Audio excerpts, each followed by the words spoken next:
Welcome to The Real News. I'm Eddie Conway coming to you from Baltimore.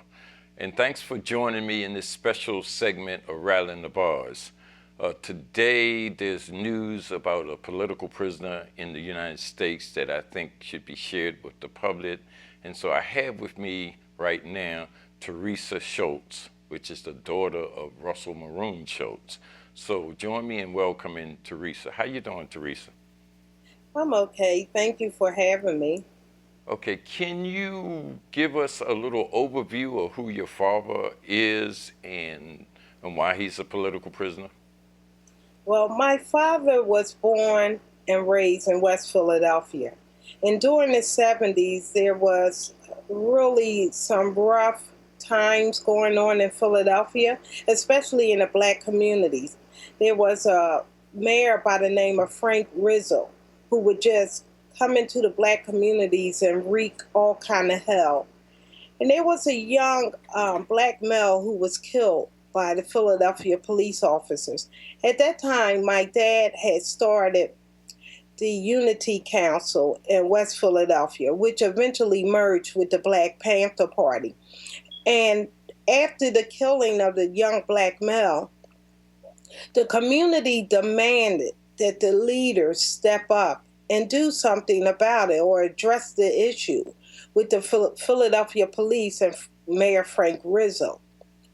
And this became a very crucial time in reference to the brutality that was going on in the black communities. And this was throughout the country.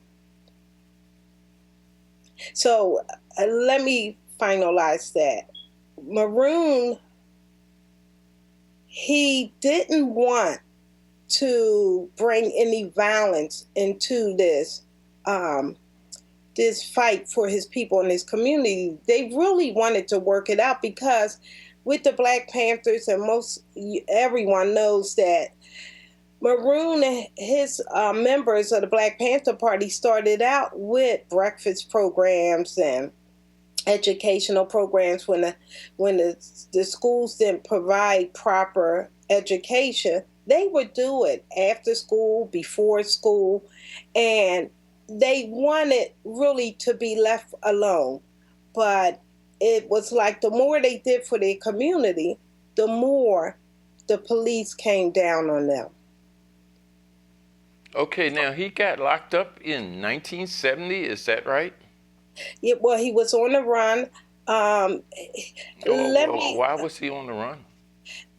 A police officer was Okay, killed in okay, Philadelphia, all right. and a police officer name was Von Collins, and he was killed at 63rd and Cobbs Creek Park.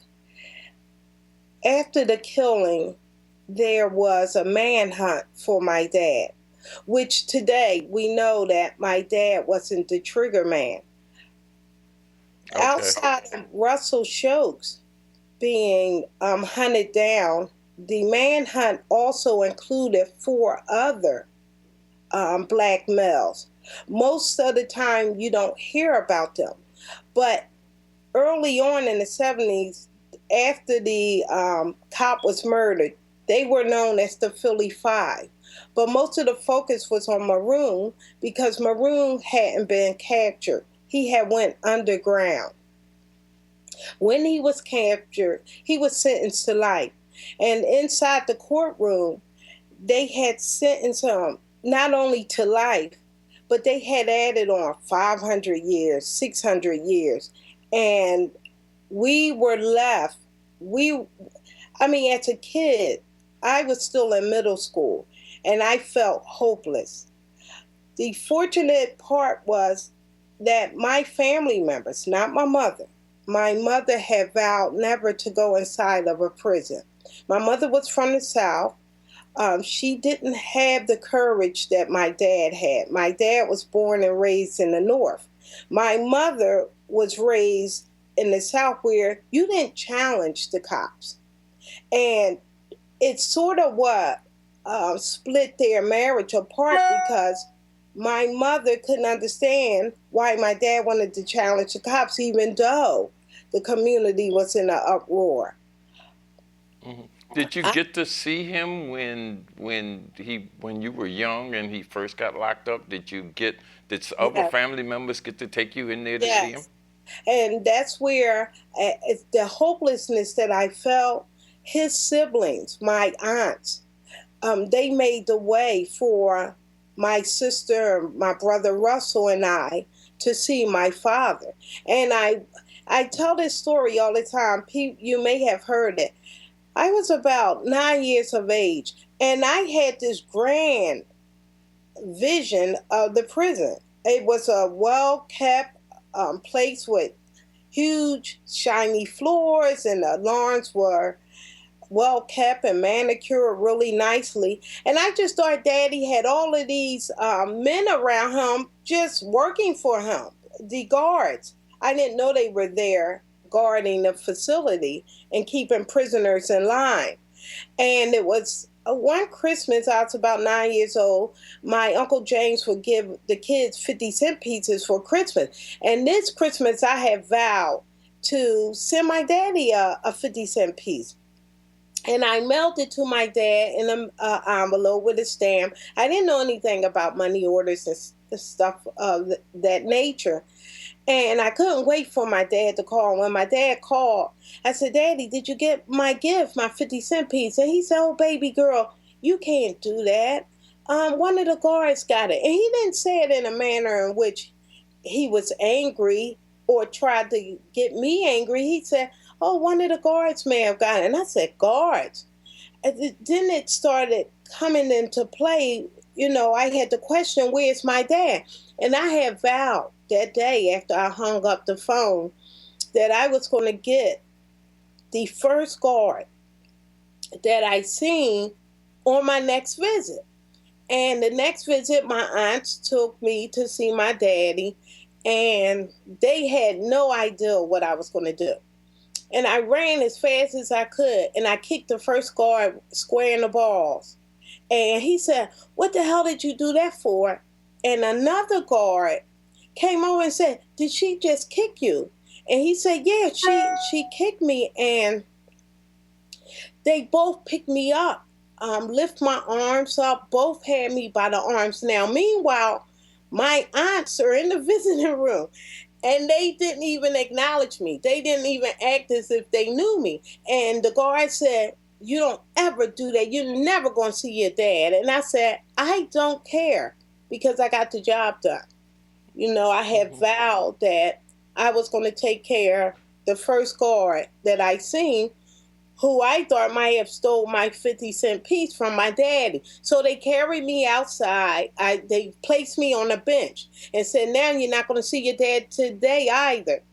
And I tell this story because a kid today, who's caught up in their emotions, with more women in prison today than any other time, and a child missing their parent who's behind bars, would have been arrested, handcuffed, maybe beat up, and placed in prison. And I acted out only on my emotions. Mm-hmm. Well, now tell me this now, because I understand that your dad had actually escaped several times from the prison system during those years. Yes. And Yeah. he ended up in solitary confinement. Well, let's get this straight. When my daddy escaped, I still today live across the street from the elementary school that I attended when he escaped. I hadn't even reached the 6th grade. And the school was evacuated, but they never told us why. No one came to me and said, your house the door is being kicked in. The kids were evacuated to the schoolyard. No one was sent home because the FBI, the state Fort police, and the local police were gathered outside my door. And I noticed they were at my door, and I grabbed a hold of the fence, and I'm looking, and they had kicked in our door, and they had dogs and everything.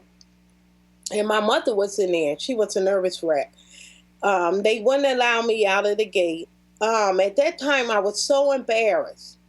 I really didn't have a clue at that time that my dad, what a powerful community leader he had been. And I didn't know he was in for a cop being killed. So I was so ashamed that day of the house being, the door being kicked in, and all the officers there because, as I said earlier, at that time, we were the only kids in that public school who had a father in prison. Hmm. Now tell me this. At that time, he was part of the Black Liberation Army. Yes, he had went underground, Uh huh. and therefore he was going to fight and protect um, people in the movement. Hmm. Well, now, Almost. Mhm. okay. So after he got back in prison, I understand he started working, organizing prisoners for their human rights That's and it. other things. And that's really what landed him in solitary That's confinement what this last landed. time. Yes, that's what really landed him in. And it wasn't until Maroon the Implacable, the book, was written and released, and I did a book tour for my dad. I had to quit my job. I used to work in the school district, and a prisoner wrote me, George Brooke Rashawn Bay, and he said, "You're fighting this all the wrong way." And I said, "What do you mean?" And I gave him my phone number to call me. And he said, "Your daddy isn't in solitary confinement for the two escapes." Hmm. He said he's in solitary confinement because he became the first black president of a all-white prison-approved lifers group. I Okay. said, "I never heard of that." And he said, "Yeah, that's why." I said, "But why would that land him in solitary confinement?" He said, "If you remember, your daddy was brutally beat after every escape. He was tortured. He was kept in a hole, what they now fashionably call solitary confinement. He was kept in a hole for a certain amount of time, not indefinitely. And he was released from the hole into population. And one day he stumbled upon an all white group, lifers, having a meeting. And he went inside. He opened the door, and the guard told him, "You're not supposed to be in here," but they allowed them in. And Daddy started explaining to them that we're all, in here for some reason, maybe not the same, not on the level that I am. But let me educate you about this prison system and about this system in general. Hmm. And by the end of the meeting, Maroon had become the president. Well, now, how many years ago was that? Because I understand he's That was been in the, on solitary confinement for over 20 some years. yes. What happened is you'll read where some writers will say solitary, he's been in solitary confinement almost 30 years. And when you include time spent in the hole, when it wasn't called solitary confinement, it was around 28 years he had spent. Now, Maroon has been in prison over more than 40 years. And so, when he was out this time, when he was in population after one of the escapes, once he became the president of this all white lifer group, which he shouldn't have been, the warden got wind of him becoming president and said, "Take back the vote. We will not have a black guy in charge of this white lifers group, or I'll shut the whole group down." Well, the white prisoners said, "No, we want him as our president." They eventually went on a hunger strike and tried suing the prison. Well, the warden seen that, this could go another way. Here's these white prisoners. They want this guy as their leader. He said, I have to get rid of him. That was at SCI Pittsburgh. Daddy was transferred and placed in a hole. That's what landed him in a hole, and he never was released from the hole until 2 years ago because he became the first black president of the all white lifers group at SCI Pittsburgh. Okay, now I understand he just And we're going to probably have to revisit this in another segment. I understand he just won a major lawsuit against the Pennsylvania prison system. Yes, yes, he did. And you know, when our family have received so many congratulations, and we were thanking so many people because it wasn't just us. Yes, we were a very dedicated family. We never gave up. I quit my job. I haven't worked in the last 10 years because my daddy would call because he's up in age complaining about medical issues, cataracts, heart disease, and I would have to get on the train and go straight to the governor's office. So it took someone who wasn't employed. My sister worked and my brother worked to help me financially. That way I could take care of my daddy. Well, July the 11th, 2016, Daddy was supposed to have his day in court in reference to suing the Department of Pennsylvania Corrections. The settlement came before the 11th, but Daddy said he really wanted to get up on the stand and let people know what they did to him in solitary confinement. But he didn't get that opportunity. Early on, the judge said that Daddy wouldn't get not one red cent, that she would pay the attorney fees. Okay. But okay, let's stop here then and come back okay, for a second segment so we can look at exactly what happened with this case and how it impacts everybody else in solitary confinement in Pennsylvania. I thank you, Addie, and I'm so glad that you're home. Okay, and thank you for joining me. And I thank you as well. And thank you for joining this special edition of Rattling the Bars.